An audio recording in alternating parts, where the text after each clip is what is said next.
When I was a wee lad living in Lincoln, Nebraska, I was fortunate to be a part of an incredible band program at Lincoln High School. I had two band directors, and I learned so much from both of them. I was introduced to great composers like Percy Granger, Paul Hindemith, and Howard Hanson, and I also got to see how it looked when two dedicated music educators led their bands to success in music competition after music competition. But there is one pedagogical thing that I remember learning when I was in high school that I do not agree with now. I remember being out on the marching band field, and we were rehearsing something, and my band director must not have thought we were putting out enough sound and must have thought that's because we weren't breathing enough. So he stopped us and he said, "I want you to take in as much air as you possibly can." So we went, and then he said, "Okay, I want you to sip some more air, and some more, and some more."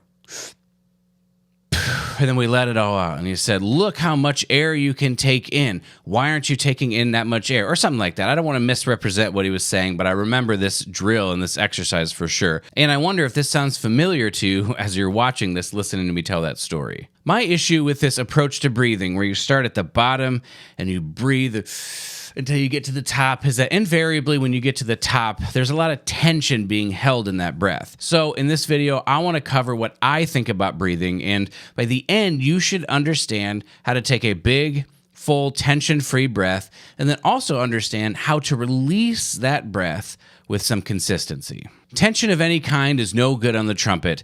A lot of players maybe struggle with introducing tension into their playing when they grip the horn too hard, or maybe they play with their shoulders up and tight like this, or any number of other places that they could be holding tension in their body. But as we just discussed, it's very possible to bring tension into your playing with just the way that you breathe. So here are the steps you can follow to release that tension. Step 1, sit all the way back in your chair. I know that a lot of instructors land in different places on this particular way of sitting. A lot of instructors will say you should sit a little bit forward on your chair, and that'll help you sit with good posture.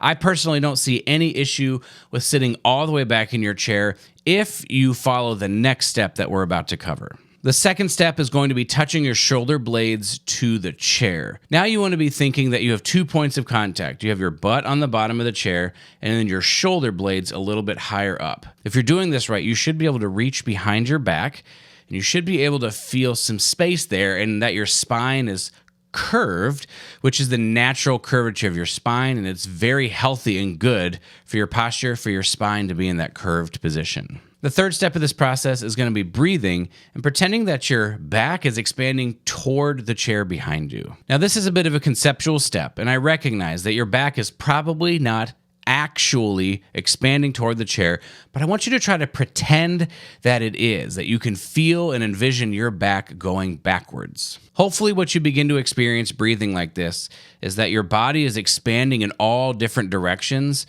to take in air, almost as if there's a balloon inside of you expanding outwards everywhere, not necessarily up and down like we talked about before, but this is going to be outwards in all different directions. You should also notice that when you breathe this way, this breath is free from tension. You can test whether it's free from tension by taking in a quick breath like this. Just make sure your shoulders stay down. Your shoulders don't have any part in breathing or breathing well. When I'm in the orchestra, breathing like this is pretty important because a lot of times I got to breathe in the middle of a phrase, and I don't want that phrase to be interrupted too much by the breath. So it needs to be fast enough that I can get back in, but also I don't want tension to creep in so that my sound is less good or not as resonant or not as projecting after my breath. The fourth step of this process is to breathe with the wind on the lips. Now, this step isn't necessarily strictly about reducing tension, but I find that having a way to consistently think about releasing air takes this good tension-free breath and puts it to use in a way where it's usable. To move us towards an understanding of what it means to breathe with the wind on the lips, I first want you to have a big, nice, open oral cavity and to take in a big breath, like this. Do that a couple of times, and somewhere inside your mouth it's going to get cold, and I want you to try to identify where. For me, it's about halfway back in the middle of my tongue. This kind of breathing on the trumpet is not good. We don't want to do this. Instead, what we want to do is move the lips closer together, try to bring things a little bit more compact, and we want to try to get that cold feeling on the lips. Also, when you release the air, you want to try to have the air pass that same cold spot on your lips that you felt on the inhale so that it's consistent. Something like this.